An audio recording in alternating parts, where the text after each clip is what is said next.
प्रिय दोस्तों, नमस्कार। मन के स्थिर होते ही, मन के रुकते ही जो वस्तु है वो मिल जाती है। वस्तु तो थी ही पहले से ही, लेकिन वो मिल जाती है हमें जैसे ही मन स्थिर हो जाता है। इसी पर हम वीडियो में बात करेंगे। उससे पहले अगर आप चैनल पर नए आए हों तो सब्सक्राइब करें, वीडियोस को लाइक भी करें, जो पसंद आए उसको शेयर करना ना भूलें और पूरा सुने वीडियो को, तो आप वीडियो का लाभ ले पाएंगे। जो बात कही जा रही है उसको आप ठीक से समझ भी पाएंगे, और जब ठीक से समझेंगे तो जीवन में उतरेगा भी, तो हम भी वैसे ही जी पाएंगे। हम चलते अपनी वीडियो की तरफ। दौड़त दौड़त दौड़िया जेती मन की दौड़, दौड़त दौड़त दौड़िया जेती मन की दौड़, दौड़ रुकी मन थिर भया वस्तु ठौर की ठौर। यानी जैसे ही मन लगातार दौड़ रहा है, हमारा लगातार विचारों में दौड़ता ही है। ये सोच जो जब हम काम करते हैं, इसलिए कहा जाता है मन को एकाग्र करिए। जब आप कोई काम करते हैं तो आपने देखा होगा कि मन हमारा ज़्यादातर किसी काम में लगता नहीं, और लग जाता है तो पूरा लगता है, फिर भी नहीं लगता। कुछ ना कुछ विचार हमें नहीं पता होता, हम इतने सजग नहीं होते, लेकिन हमारे भीतर विचार चलते रहते हैं। और जब ये तो जगने की बात हो गई, हम जगने का तो सभी जानते हैं, लेकिन आपको पता है जब आप सो जाते हैं, जब आप आराम करते हैं, जब आपका शरीर रेस्ट में होता है, बड़ा आराम कर रहा होता, लेकिन मन कहाँ रुकता है। मन का आराम ये नहीं है। अगर आप रुक जाते, मन आपका रुक जाता, तो फिर आप सपना कैसे देखते। सपने में जब आप काम कर रहे हैं तो भी दौड़ जारी है। यानी मन का चलना तो लगातार जारी। ये रुका ही कब, ये रुका ही कहाँ था। एक जगह रुकता है, लेकिन अगर ये रुक जाए ना, जीते जी जागते जागते हमारे, मतलब हम पूरे होश में हों और मन रुक जाए, तो बस यही तो करना था, और कुछ नहीं करना था। तो वस्तु जो है वो आपको मिल जाएगी। बस एक बार ऐसी घटना घटे तो फिर आपको वस्तु मिल जाती है। मिल गई वस्तु तो फिर आप पहचान गए सब कुछ, आप जान गए। ऐसा, जैसे मैंने आपको पहले ही बताया, ऐसा एक बार तो होता है जब आप गहरी नींद में जाते। देखिए, एक तो हम जागते हैं, ये जाग रहे हैं, ये एक प्रकार की अवस्था है हमारी जागने की। और दूसरी अवस्था जब हम सपने में चले जाते हैं। जैसे जब आप जागते हैं, पूरी दुनिया आप देख रहे हैं, सारी चीज़ें हो रही हैं, आपके आसपास हो रही हैं, सब चीज़ें हो रही हैं, अच्छा हो बुरा हो, सुख दुख, जो भी चीज़ें हो रही हैं, सब कुछ कर रहे हैं हम, रोज रोज करते ही हैं, हर दिन से गुजरते ही हैं हम। और जब आप रात्रि में जाते हैं, विश्राम करते हैं, तो हमारा मन सपने में चला जाता है। सपने में हम कुछ ना कुछ तो करते ही हैं। करने वाला कौन है? ये हमारा मन ही है। यहाँ पर ये हमारी सहायता कर रहा है शरीर के साथ, और वहाँ जब शरीर नहीं होता तो दूसरे ही प्रकार का शरीर मन बना लेता है, लेकिन हम वहाँ भी काम कर रहे होते हैं। एक और अवस्था आती, ये दो अवस्थाएं होंगी, एक सपने वाली यानी एक स्वप्न की अवस्था, और ये जागने की अवस्था। एक और अवस्था हमारे महापुरुषों ने क्या कही, ये तो हम खुद ही जीते हैं। एक है गहरी नींद की अवस्था। गहरी नींद में, जब आप गहरी नींद में होते हैं, आपको जिस दिन भी गहरी नींद आती है, आप देखेंगे गहरी नींद से उठने के बाद बड़ा अच्छा महसूस होता है, बड़ा आनंदित महसूस होता है। डॉक्टर, जब कोई रोगी हो जाता है, कोई बीमार हो जाता है, तो डॉक्टर उन्हें गहरी नींद की दवाई देते हैं। एक बार नींद आ जाए, अगर उसे नेचुरल आ जाए, प्राकृतिक रूप से, तो बड़ा ही ज़बरदस्त है। फिर उसकी कई रोग तो अपने आप ही ठीक हो जाते हैं। गहरी नींद रोगों को ठीक कर देती, क्योंकि उस समय मन, आपकी सारी ऊर्जा यहाँ वहाँ जो बिखरी होती है वो इकट्ठी हो जाती है, एकत्रित हो जाती है, तो वो रोग को ठीक करने में लगती है। तो जो गहरी नींद में, जो अच्छी गहरी नींद लेते हैं जीवन में, ऐसे लोग जो गहरी नींद लेते हैं वे ज़्यादा स्वस्थ होते हैं शरीर से, वे मन से ज़्यादा स्वस्थ होते हैं जो गहरी नींद लेते हैं। गहरी नींद का बड़ा महत्व है। भले ही वो 3 घंटे की, भले ही वो 4 घंटे की हो, 5 घंटे की हो, लेकिन गहरी नींद का बड़ा महत्व है। तो जो गहरी नींद लेते हैं खुद ब खुद स्वस्थ हो जाते हैं। गहरी नींद से जागने के बाद व्यक्ति तरोताजा महसूस करता है। आप कहाँ गए थे गहरी नींद में? अब उस समय तो आप स्वप्न में भी नहीं थे और उस समय जगे हुए भी नहीं थे। गहरी नींद नेचुरल प्रकृति ने आपको पार कर दी। आप उस समय अपने करीब होते हैं, सबसे ज़्यादा करीब होते हैं। वो एक अवस्था है। और अगर वैसी आप अवस्था जीते जी प्राप्त कर लें, यानी उस समय मन रुक जाता है आपका, वो एक अवस्था होती है जिसको सुषुप्ति हमारे महापुरुषों ने कहा है। सुषुप्ति नाम दिया उसको, जागृत, स्वप्न और सुषुप्ति। ये सुषुप्ति तो आपको पता नहीं होता, उस समय आप होश में नहीं होते और चले जाते हैं। मन यानी उस समय मन रुक जाता है, वो जबरदस्त आनंद की अवस्था होती है। बस वैसी ही अवस्था अगर आप ध्यान के माध्यम से, भक्ति के माध्यम से, योग के माध्यम से, सारा कमाल ही, सारा अध्यात्म ही इसी पर टिका है कि वैसी अवस्था आप जीते जी प्राप्त करें। यानी मन को रोक लें, जीते जी, होश पूर्वक कहा गया है। वहां तो आप बेहोश थे, आपको नहीं था पता, जब आप जागे तब आपको पता चला।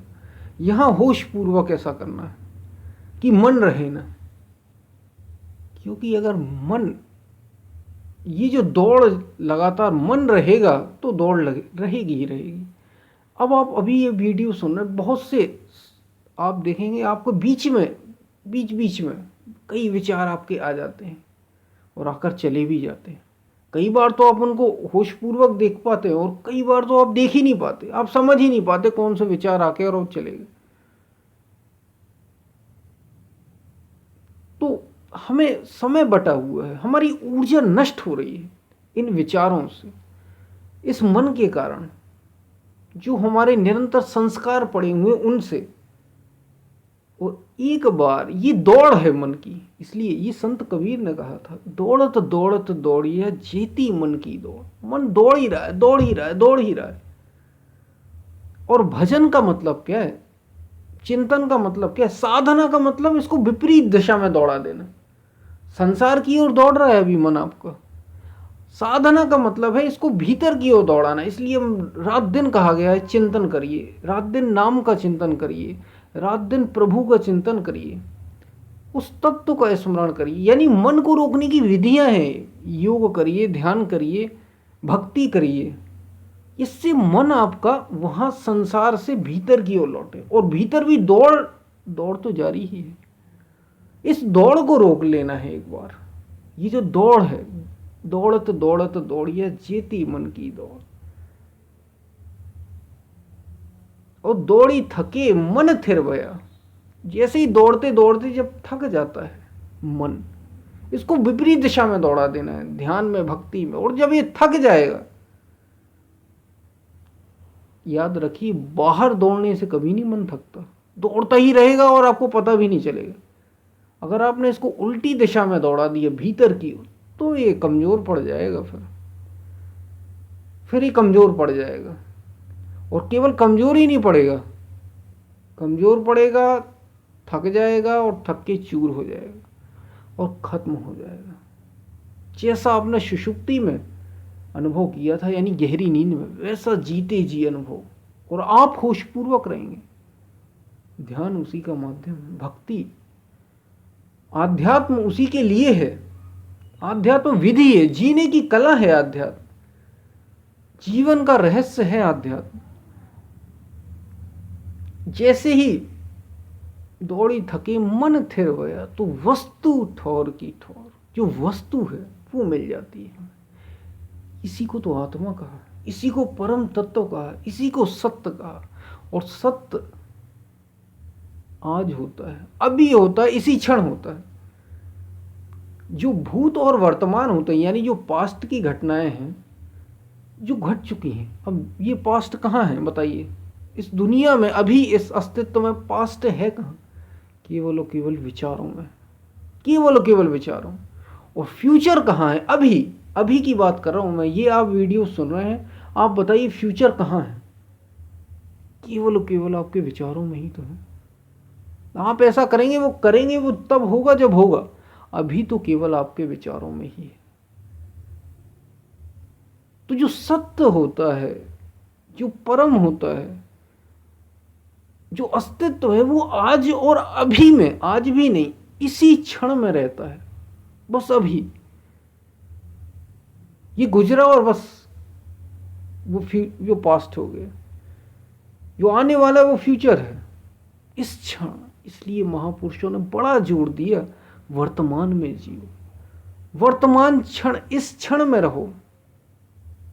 ये क्षण नहीं जाने वाला, और ये गया और सब खत्म।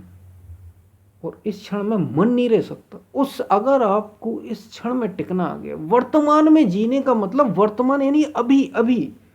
ये जो आप सुन रहे हैं ना, अभी, बस अभी, ये जो गुजर गए हैं बहुत सी बातें जो मैंने कह दी, वो नहीं, वो पास्ट हो गई। जो भी कहूँगा वो फ्यूचर, बस अभी अभी, ये है प्रेजेंट। ये महापुरुषों ने इसी को कहा कि वर्तमान में जियो, तो वर्तमान में जीना सीखो, तो कोई दुख नहीं है, कोई सुख जैसी बात नहीं है, कोई दुख जैसी बात नहीं है, केवल आनंद ही आनंद है।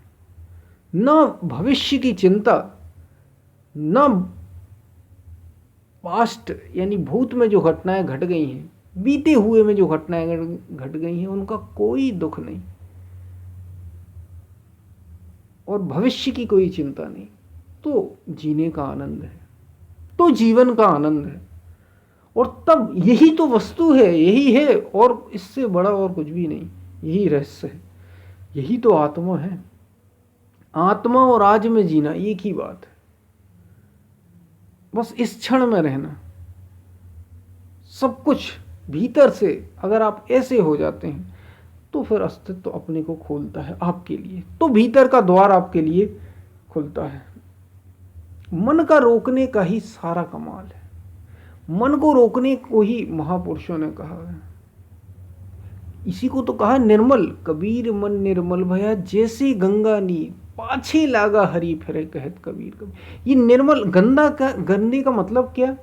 विचार ही विचार हैं। या तो भविष्य में उलझे हैं, भविष्य की योजनाओं में उलझे हैं, फ्यूचर में क्या होने वाला, या फिर बीते हुए कल की चिंताएं भरी पड़ी हैं, बीते हुए कल के दुख याद आते रहते हैं, बीते हुए कल के सुख में हम जीते रहते हैं। ये है दूषित मन, इसी को दूषित मन कहा है। और निर्मल मन मतलब जो आज है, अभी, कोई चिंता नहीं, जिसमें कोई चिंता नहीं, ये है शुद्ध मन। कबीर मन निर्भल मन, बस। तो फिर हरि आपके साथ ही है, तो सत्य खुद ब खुद पीछे पीछे, क्योंकि सत्य तो बिल्कुल है ही। सत्य आज में होता है, सत्य से सारा अस्तित्व जो है, अस्तित्व में ही ये भूत की घटनाएं भी घट रही हैं, क्योंकि जो गुजर चुका है वो भी कभी आज था, और जो आने वाला है जब वो आ जाएगा तो वो उस क्षण तो सत्य में ही होगा ना। तो कल्पनाएं हैं भूत और भविष्य, ये मन है। मन जीता ही, मन कब रहता है? जब आप या तो पास्ट में होते हैं, या फ्यूचर में होते हैं, या बीते हुए कल में, या आने वाले कल में। जब आप इनमें रहते हैं, और हर व्यक्ति जिसने साधना के मार्ग से जो नहीं गुजरा, जिसने अपने को आध्यात्म में नहीं डुबोया, जिसने सही विधि नहीं सीखी, हर व्यक्ति इनमें डूबा है। वो कितना भी कहे, वो डूबा इसमें ही है। और मन लगातार चल रहा है, आपको नहीं पता, आप इतने होशपूर्वक हैं ही नहीं। क्योंकि जब आपने ये देखा होगा, जब आप ध्यान करने बैठते हैं, जिनने कभी नहीं किया, वे घबरा जाते हैं। कुछ दिन तो करते हैं, कुछ दिन बाद उनके रोंगटे खड़े हो जाते हैं। उन्हें नहीं पता होता कि क्या क्या चल रहा है उनके भीतर, क्या ये भी चल रहा है, ये भी चल रहा है। लोगों के अनुभव सुने गए हैं, लोगों ने अपने एक्सपीरियंस जो शेयर किए, कि जब तक वो सब कुछ सारी चीज़ें कर रहे थे संसार में, कोई चिंता नहीं थी उन्हें। कर रहे थे, हाँ, थोड़े दुखी होते रहते थे, कोई चिंता नहीं थी, सुखी होते रहते थे। लेकिन जब से ध्यान करने लगे, जब से भक्ति करना शुरू की, जब से अपने को सुधारना शुरू किया, तब से तो और कठिनता आ गई। जीवन बड़ा कठिन लगने लगा, क्योंकि उन्हें नहीं पता कि उनके भीतर ये भी था, ये चल रहा है। वो सब चीज़ें सामने आ जाती हैं। अभी भी आप जो आपके भीतर है आपको नहीं पता। जो ध्यान में है वे एक एक पल को जी उन्हें पता रहता है कि मन कैसे काम करता है। बस यही है मन का सारा खेल। ये दौड़, ध्यान दौड़ को रोकने का माध्यम है। भक्ति इस मन की दौड़ को रोकने का माध्यम। और सारा अध्यात्म मन को रोकने के लिए ही तो है। मन मरा माया मरी, संत कह गए हैं, मन मरा माया मरी, हंसा बेपरवाह, जाको कछू ना चाहिए सोई शहंशाह। मन मरा और ये सारी जो माया है ना, अच्छा बुरा, लाभ हानि, सुख दुख, जन्म मृत्यु, मुक्ति मोक्ष, बंधन, सब सब खेल खत्म हो जाता है। मन के मरते ही माया मर जाती है और आप निश्चिंत हो जाते हैं। जो वास्तव में आप हैं, जो आप हैं वो निश्चिंत हो जाते हैं, क्योंकि मन रहा ही नहीं। मन ही तो सब दुख देता है। मन से ही तो आते जाते हैं। संतो मन सबको भरमाया, मन ने ही ये जगत खड़ा कर दिया। तो मन के मरते ही आपकी जीत हो जाती है। तो जो वस्तु है, ये दौड़ है मन की, ये लगातार दौड़ है, ये दौड़ ही रहा है मन, किसी न किसी विचार में तो दौड़ता ही है। क्योंकि अगर कुछ भी नहीं होगा तो सब कुछ आपके पास आ जाएगा, तो वस्तु प्रकट हो जाएगी। इसलिए मन रुकते ही जो सत्य है वो तो पहले से ही था, लेकिन मन की वजह से दिखाई नहीं दे रहा था। जैसे सूर्य तो उपस्थित है ही, लेकिन अगर बादल चारों ओर हैं तो सूर्य कुछ भी नहीं कर सकता। सूर्य का प्रकाश होते हुए भी वो हम तक नहीं पहुंच पा रहा है। ये बादल हैं, ये कामनाओं के, इच्छाओं के जो हमारे बादल हैं, ये जो विचार हैं, इनने मन को रोक रखा है। इनने मन को नहीं, इनने सूर्य को रोक रखा है। इसी से मन तो खड़ा हुआ है, इन बादलों से ही मन है, इन विचारों का समूह ही मन है। कभी भविष्य की घटनाएं, कभी भूत भविष्य में जो होने वाली उनकी चिंता, या फिर जो हो चुकी हैं वे घटनाओं के संस्कार, यही कर्म है। इन कर्मों के संस्कार निरंतर हमें इसी में हमें डुबोए रहते। ये बादल छट जाएं अगर, तो सूर्य का प्रकाश तो था ही, बस वो प्रकट हो जाएगा, वस्तु मिल जाएगी। उसी का प्रयास है ध्यान, उसी का प्रयास है भक्ति, उसी का प्रयास है आध्यात्म, उसी के लिए ही आध्यात्म है। सारी विधियां योग की आपके मन को रोकने के लिए ही तो है। सारा खेल तो मन को रोकने का ही। तो ये कुछ बातें समझ में आई। ध्यान उसी का माध्यम है, इसलिए सुबह शाम ध्यान जरूर करें। और एक वीडियो में मैंने बताया था कि ध्यान करने से ज्यादा ध्यान देना जरूरी, उसको भी सुने आप। जीवन को बदलना है तो निरंतर, जैसे हम संसार में जीते हैं ना, जब तक हमें जीना है तो रोटी की व्यवस्था, भोजन की व्यवस्था हमें करना है, कपड़े की व्यवस्था हम कैसे करने लगते हैं सारी चीज। जब तक हमें जीवन जीना है तो हम ये सारी व्यवस्थाएं करते ही हैं। ऐसे ही हमें अगर सत्य को पाना है तो हमें सब कुछ सुनना होगा, सब कुछ करना होगा, तभी हम उस रास्ते पर चल पाएंगे और उसको पाएंगे। क्योंकि उसको पाने पर ही सच्चा आनंद है। अभी तो आप बहुत दुखी हैं, अगर आप संसार में हैं, लोग समझते भले ही हैं सुखी, लेकिन कब क्या हो जाए यहाँ कुछ ठिकाना नहीं। कब क्या हो जाए क्या आपको पता है? ऐसे ही होता है लोगों के साथ, अचानक से घटनाएं घटती हैं और लोग बड़े दुखी हो जाते। तो सच्चा आनंद, तो सच्चा सुख तो अपने में ही है, आत्मा में ही है। उस सच्चे सुख के लिए ही, उस सच्चे आनंद के लिए ही, वास्तव में जीने के लिए ही, सच्चा जीवन जीने के लिए ही महापुरुषों ने आपके ये विधि बनाई है। आध्यात्म रास्ता है उसी का।